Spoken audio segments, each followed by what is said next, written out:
Acte 9, pour ceux qui ont la parole du Seigneur.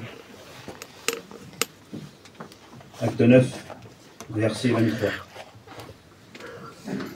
Au bout d'un certain temps, les Juifs se concertant pour le tuer. Et leur complot parvint à la connaissance de Saul. On le gardait les portes jour et nuit afin de lui ôter la vie. Mais pendant la nuit, les disciples le prirent et le descendèrent par la muraille dans une corbeille. Amen. Ce matin, on va voir un petit peu sur la corbeille. C'est le mot que le Seigneur a mis sur mon cœur. Le moyen pour sauver un homme, une corbeille. Vous savez, j'avais dit ça l'autre jour, à la réunion du dimanche matin.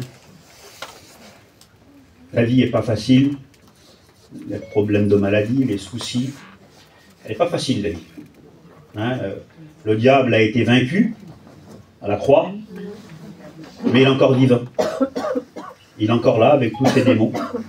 Alors il y a les problèmes de la vie, puis il y a les problèmes du diable et tous ses démons. Alors c'est pas facile, et si on n'a pas reçu quelque chose qui vient du ciel, c'est difficile de tenir. Alors le message du dimanche matin, en général, il est fait pour nous donner un mot de Dieu, une bouffée d'air. Amen. Et pas pour nous foutre un coup de bâton supplémentaire, parce que le diable et ses démons s'en chargent très bien, des coups de bâton, et la vie s'en charge très bien aussi. Alors n'ayons pas peur ce matin, et venons prendre un bout de pain. Amen. Le partager ensemble. Partager un bout de pain que le monde ne connaît pas, vous savez.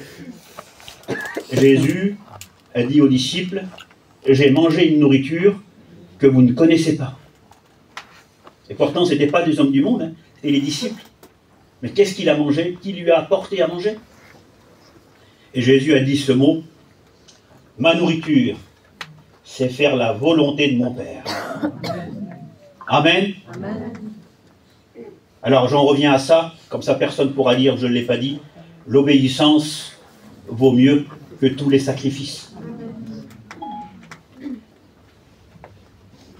L'obéissance vaut mieux que tous les sacrifices. La vie intime avec Dieu passera toujours avant l'activité. L'activité, elle vient après. Ce que Dieu veut de nous, c'est cette vie intime qu'on reçoit de lui avec le temps. Écoutez bien, une vie chrétienne, c'est pas 6 mois ou 6 ans. Hein. Ça se construit sur une vie. Et à travers cette vie, on passe des épreuves de la vie, j'en ai parlé, et on se pose des questions, et on se demande ce qui nous arrive. Mais que voulez-vous? La Bible dit que Dieu dit, je l'amènerai au désert, et je parlerai à son cœur. On n'accepte pas toujours les déserts, mais là on est apte à tendre l'oreille à Dieu et à dire oui, oui Seigneur.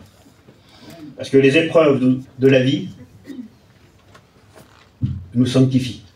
J'aurais bien voulu autre chose, et vous aussi, mais que voulez-vous? Notre parcours sur la terre, 70-80 ans, pour les plus robustes, il sera jalonné de joie, mais aussi de problèmes, d'incompréhension et de difficultés.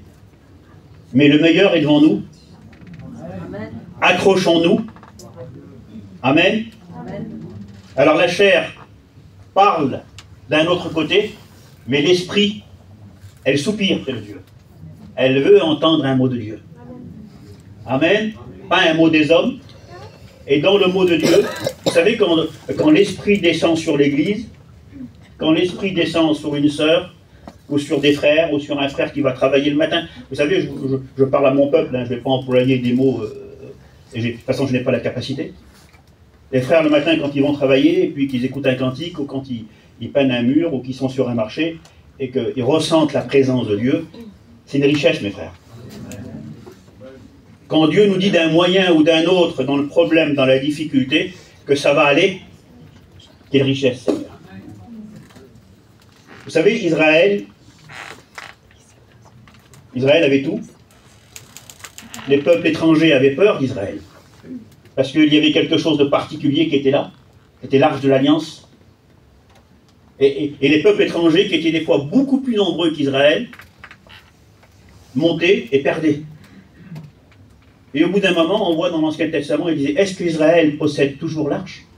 Oui, elle est là-bas. On n'ira pas, hein, parce qu'on va perdre. L'arche, elle typifie la présence de Dieu. Écoutez bien, quand un chrétien ou un serviteur de Dieu perd cette présence, il est bien malheureux. On peut prendre la Bible, là. Je peux prendre la Bible et vous taper sur la tête. Trouver des versets qui m'arrangent. Et vous aussi. Mais il y a cette vie de l'esprit. Cette vie de l'esprit qui va pas détruire la loi. C'était pour Moïse. Jésus a dit, je vous donne un commandement nouveau. Aimez-vous. Amen. Amen. Les uns les autres. Aimez-vous les uns les autres. Un chrétien, à travers sa vie, il va produire quelque chose qui s'appelle l'amour du ciel, l'amour de Dieu. Et ça, c'est le surnaturel. Les hommes méchants sont désarmés devant ça. Le monde est désarmé devant l'amour de Dieu, même si elle ne paye pas de mine. Vous comprenez? L'amour de Dieu. Gardons-la. Gardons-la bien, l'amour du Seigneur. Parce que le diable vient avec tous ses démons pour nous faire du mal. Vous savez, c'était pas le moyen le plus glorieux pour sauver un homme, tout à l'heure je vous l'ai dit. Mais Dieu, des fois, utilise cette simple corbeille, et on va le voir ensemble, pour sauver un homme. Alors si Dieu, ce matin, utilise sa parole pour nous amener un peu plus loin, Amen. Amen. Merci Seigneur. La loi nous demandait de gravir la montagne, la loi mosaïque, mais Jésus nous a pris, il nous a placés en haut de la montagne. Mais à nous d'y rester. Alors ça va coûter à la chair, ça va coûter au portefeuille. Écoutez bien, je ne voudrais pas vous faire du mal hein, en disant abandonnez tout. C'est pas ce que je dis ce matin. Hein. Ça va coûter à la personne, ça va coûter à la famille, là où on a grandi. J'écoutais hier à la réunion une sœur qui disait « Moi j'ai grandi sur le tapis de la convention, là tous les petits étaient là. Et moi je réfléchissais, moi j'ai pas grandi là-dedans. J'aurais bien voulu. Moi j'ai grandi dans le whisky et dans la musique. J'aurais bien voulu grandir sur le tapis. Et je sais qu'il y en a certains ici qui n'ont pas grandi dans la mission. Et qui sont tout seuls dans le terrain où ils sont, ou quelques-uns, et qui sont la cible de leur famille. Mais écoutez-moi, Dieu passera par vous. Dieu passera par vous. Hein. Laissez-le faire à lui. Alors c'est pour ça que le diable s'acharne sur certains foyers, certaines sœurs, certaines personnes. Parce qu'il ne veut pas que la lumière entre dans certaines familles. Alors ces petits foyers, ou ces personnes seules, des fois, sont dans un terrain, sont sur une place, sont dans un endroit, dans une famille, et tout est contre eux. Maintenant, le diable, il sait comment faire, mais vous aussi. Si nous restons dans sa main, qui nous ravira de sa main? Alors, la tempête passe, les attaques arrivent, mais nous, on reste dans la main de Dieu. Amen. Amen. Si certains auraient décidé de dire, je plaque tout, c'est ma dernière réunion, je vais retourner là où je viens, ben ça n'ira pas mieux. Hein. Les choses vont s'empirer. Écoutez bien, parce que vous combattrez seuls. Mes frères, vous aurez peut-être un peu plus de pognon, un peu plus de chèques, un plus beau camion, le petit aura peut-être une plus belle auto, vous aurez peut-être un peu plus de sous pour se reposer pour l'avenir, mais ce n'est pas ce qui arrangera notre vie avec Dieu. La priorité, c'est nous et lui. Et il sait ce qu'on a besoin. Ce jour-là, c'est particulier pour cet homme, pour Saul. On va voir plus bas qui dit « Et l'Église était en paix ». Il y avait un homme qui persécutait l'Église, c'était méchant, il avait ses raisons. Et puis ce jour-là, cet homme va se convertir, c'était Paul.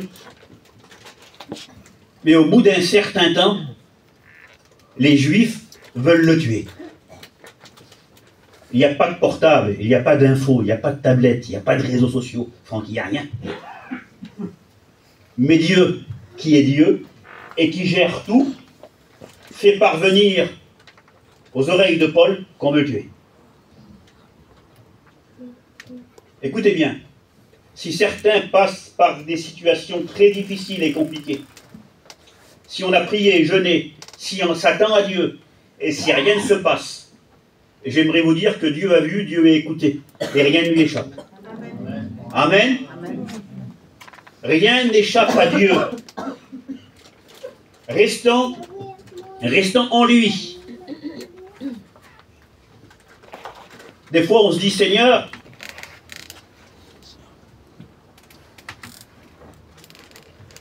elle est où ta main? Seigneur, elle est où ta bénédiction? Il n'est pas un fils de l'homme pour mentir. Il ne va pas se dérober. Écoutez bien, Dieu connaît ta situation, il connaît la mienne, il connaît la nôtre. C'est l'Église, on lui appartient. Il a donné Jésus, son Fils. Il a payé le prix, il a payé cher, et il ira jusqu'au bout. Et Jésus ne reculera pas. Écoutez bien, Jésus n'a jamais reculé. Hein. Alors Jésus ne reculera pas dans la situation que nous vivons et que tu vis aujourd'hui. Le tout, c'est de rester en lui. Et pas de se servir des moyens charnels et humains pour arranger la situation. S'il faut s'humilier, on va le voir ensemble, hein, les disciples vont l'aider en le descendant dans une corbeille. Les mots, des fois, peuvent venir « Ah non, je ne vais pas faire ça, moi. Je ne vais pas m'humilier à ce point. Je ne vais pas accepter la situation parce qu'il y a ma personne. » C'était le seul moyen de le sauver. De monter dans cette corbeille.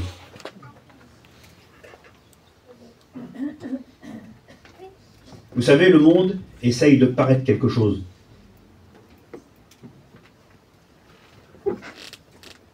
Il y a un esprit de compétition mondain et charnel et diabolique qui parcourt la terre et qui veut nous toucher. Et s'il nous touche, il nous fait beaucoup de mal. Je ne suis pas là pour vous faire un sermon sur comment vous habiller, là où vous allez manger. Peut-être la semaine prochaine vous l'aurez, ou la semaine dernière vous l'aurez eu. Ce n'est pas le mot que Dieu a mis sur mon cœur ce matin. Le mot que le Seigneur a mis sur mon cœur ce matin, c'est cette corbeille, qui ne paraît pas de mine devant le monde. Mais c'est la corbeille du salut. Amen. Alors pour certains, moi dans ma famille je l'ai vécu, puis ma femme aussi, elle n'est pas belle cette corbeille, elle n'est pas glorieuse, parce qu'il faut laisser des choses pour entrer dedans. Paul aurait peut-être voulu un autre moyen plus glorieux, à sa hauteur,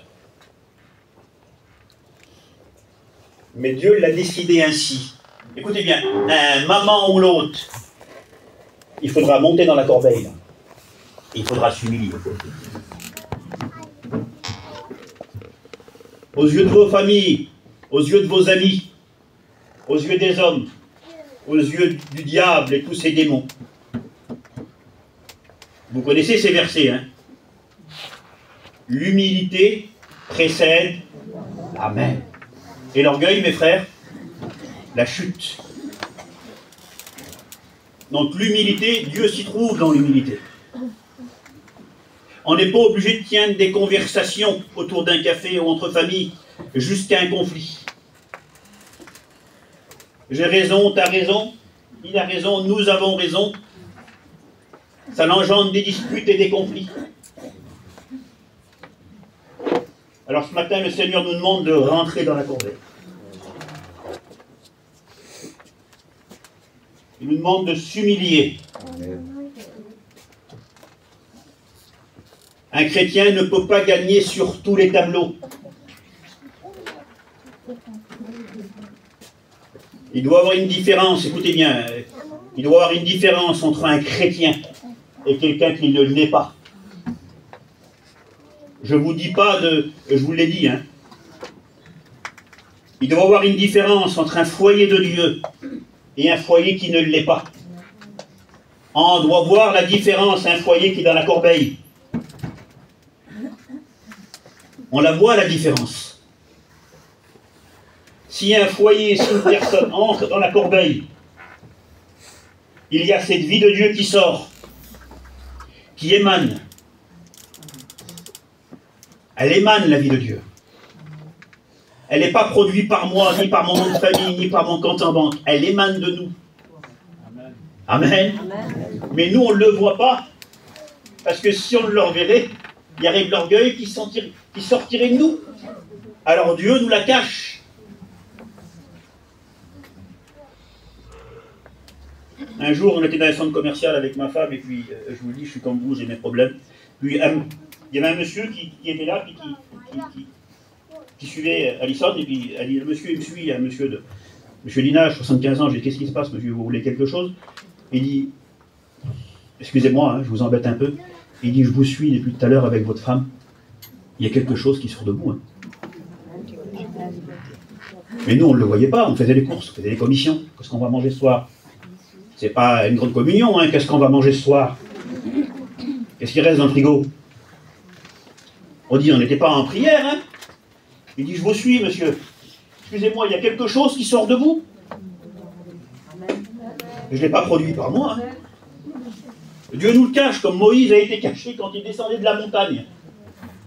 On était au séminaire l'autre jour avec Kevin, et puis Nessim me disait ça. C'est comme on est en billette et qu'on n'existe plus, que Dieu sort. C'est le contraire du monde. Hein. Le monde, c'est soit plein, tu vas leur montrer. Et je dis, monsieur, on est des chrétiens. Il dit, cette présence que vous dégagez, là, il dit, je la cherche depuis 50 ans. Il dit, ah bon? Il dit, je suis imam, là. Un imam, c'est un musulman, hein, de la grande mosquée de Saint-Denis, c'est une des plus grandes de France. Il dit, j'enseigne, j'ai des étudiants. Je lui ai parlé du Seigneur pendant, là dans les légumes, là, pendant 20 minutes. Et puis après, je suis parti. Le Saint-Esprit fera le reste.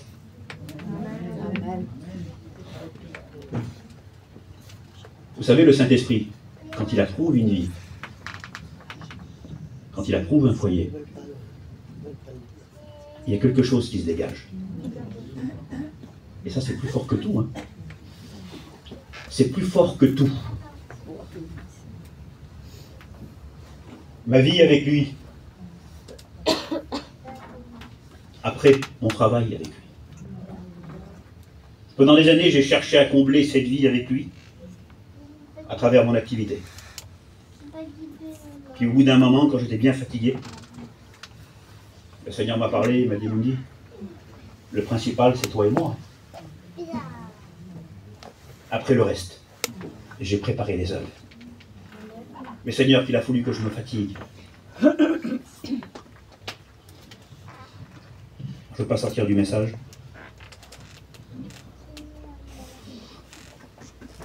Donc vous voulez monter dans la corbeille avec moi? On y va? Amen. Allez, on monte dans la corbeille. Merci Seigneur. Au bout d'un certain temps, les Juifs se concertant pour le tuer, et le complot parvint à la connaissance de Saul. On le gardait, mais pendant la nuit, les disciples, les frères, vont l'aider. Il ne dit pas qu'ils vont l'enfoncer, hein. Que c'est beau des frères et des sœurs qui aident. Amen. Et qui ne jugent pas les autres. Vous savez, quand on tombe sous le jugement du diable, quand on a commis une faute dehors,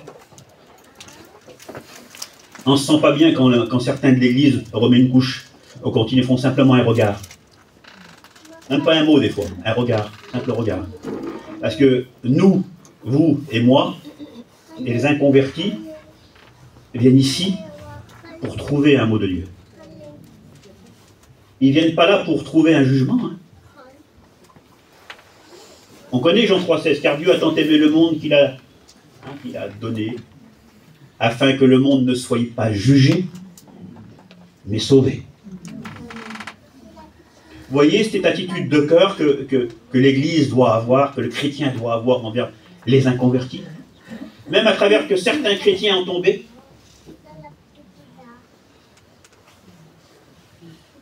Alors les frères vont l'aider. Amen. Amen. Le Seigneur nous demande de nous aider les uns les autres. Hein. Écoutez bien, ce n'est pas le monde qui va nous aider. Hein. La corbeille que le monde va nous donner, elle est factice et puis c'est un piège de toute façon. C'est un piège. Si on veut trouver une solution à nos problèmes au dehors de Dieu, au bout d'un moment on payera le prix. Je vous l'affirme devant Dieu. Ça roulera, ça sortira. On sortira peut-être de certains problèmes, mais au bout d'un moment, le diable et ses démons seront au bout là-bas. Et ils diront, là ça y est. Alors pour que ces choses-là partent de nous, même si on doit subir certaines choses, si on doit être humilié, avoir mal au cœur pour certaines choses, on va rentrer dans la corbeille que Dieu a mis devant nous. Et c'est cette vie. Vous savez, la vie de Dieu que Dieu a pour nous, on le sait. Hein. On peut se mentir à soi-même, essayer de se trouver des raisons charnelles et puis même logiques, mais on sait que Dieu, il a autre chose pour nous et qu'il nous demande autre chose. Qu'il nous demande des choses qui vont nous faire du mal à la chair. La chair n'accepte, écoutez bien, la chair n'accepte pas les choses de l'esprit. Elles sont inimitées ensemble. Elles sont inimitées.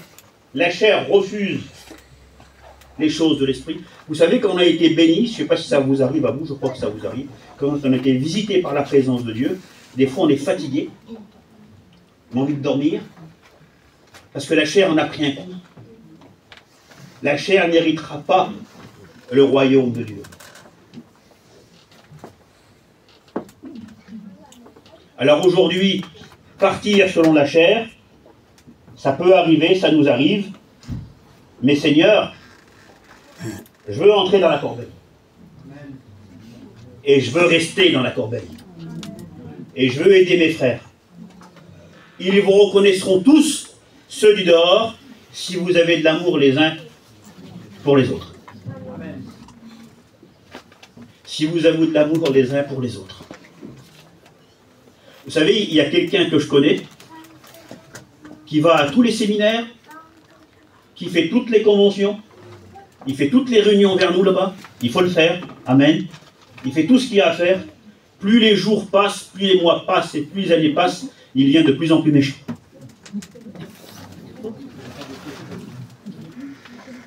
Pas mal, hein? Hein, Firmin, il a tout compris, voilà.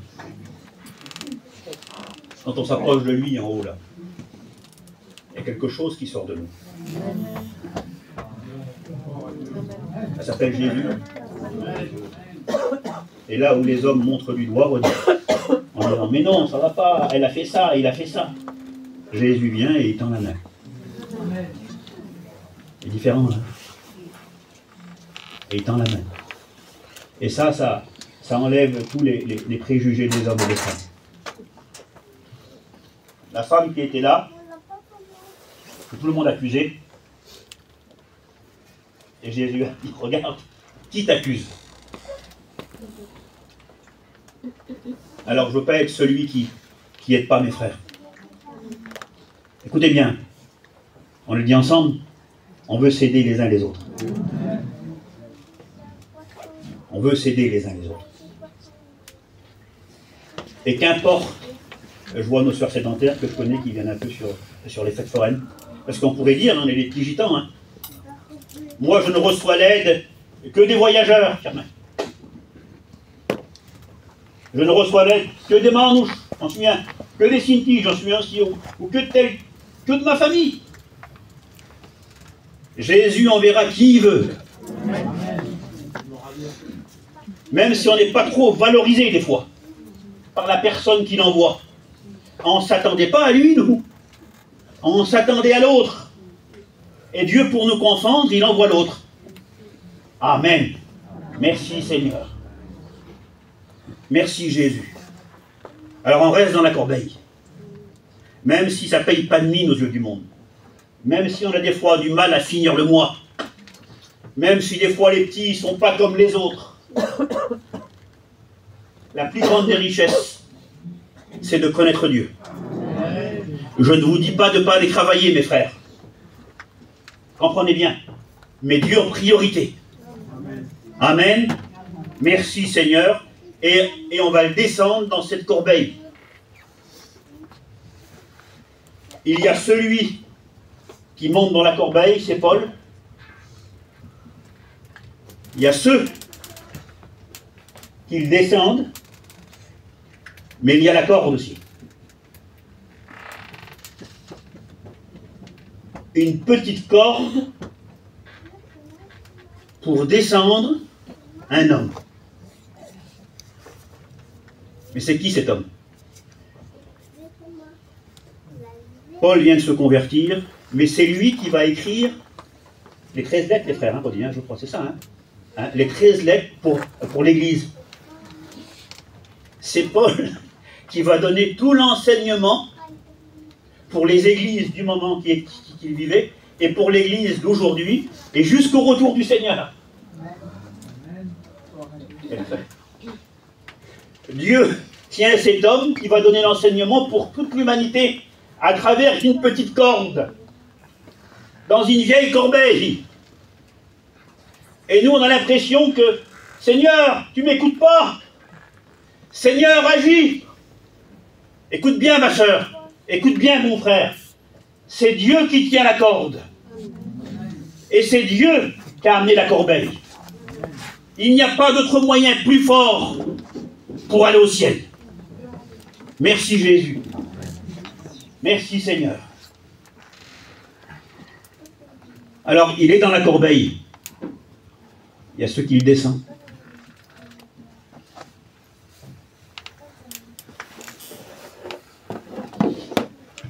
Je vous l'ai dit que j'avais la moitié du message. Et là, j'arrive à la fin. C'est qui y a dans la corbeille, il nous dit? Ben, c'est un tel. Ah non, moi, je descends pas un tel.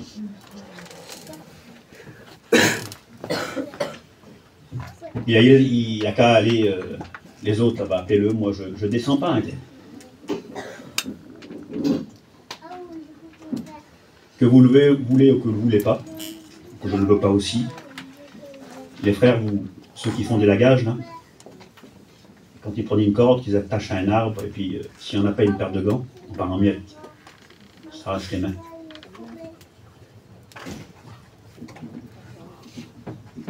Il y a de la souffrance dans la vie de Dieu. Hein. Il y en a beaucoup. Je me suis posé la question un jour, Seigneur, pourquoi tant de souffrance dans ma vie? J'ai peut-être dû passer à côté de quelque chose. Le Seigneur m'a parlé. Il m'a dit que la souffrance était rattachée à la bénédiction.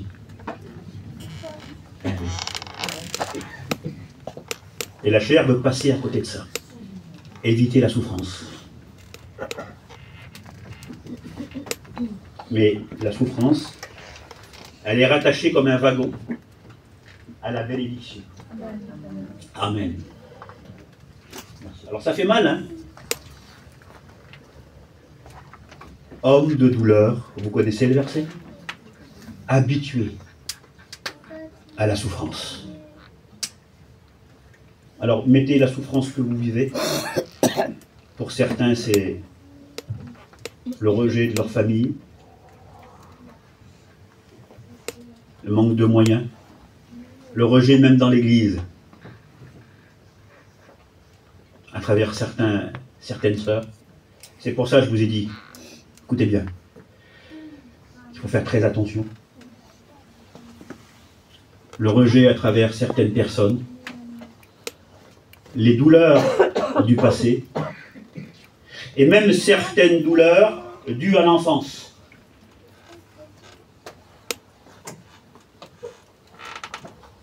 Parce que Dieu, parce que Jésus, les disciples voulaient voir des miracles, les Juifs aussi, et Jésus a dit ces mots simples, je suis venu guérir celui qui avait le cœur brisé. Amen.